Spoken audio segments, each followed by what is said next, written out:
যায় তাজা ঘাস খাইবে, ওদিকে রাখাল পিছনে দৌড়ে আর বলে গরু ফের, ও গরু ফের, পাহাড়ের কিনে তাজা ঘাস খাইতে যাইস না, ওখানে কিন্তু বড় বড় বাচ্চাই আছে, তুই তাজা ঘাস খাবি আর তোর বুক সেইটা যখন রক্ত চুষুনি শুরু করবে, ও গরু হাজার আফসোস করবি আর কোনো ফেরত আসতে পারবি না। যত চেষ্টা করে গরু ফেরে না, তখন রাখাল বড় গরু তুই আজ বুঝলি না, বুঝবি কাল, কপাল থাবড়াবি আরো দিবি নিজেকে নিজে গাল। বাজান অন্য গরু নিয়ে রাখাল চলে গেল, তাজা গরু তাজা ঘাস পাহাড়ের কিনারে পাইয়া মজা কইয়া খায়, আর অন্য গরুকে গেলে যায়, গরুরা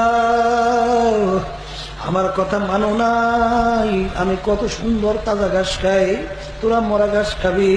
ওদিকে 3 দিন পর্যন্ত একটা বাঘ পেটের ক্ষুধায় মাওলার দরবারে কান্দে, মাবুদ গো তুমি আমাকে বানাইছো, আমাকে খোরাকি দিবা। মাওলা দোয়া করুন, মাওলার দোয়া বাঘের দোয়া কবুল করে ফেললো।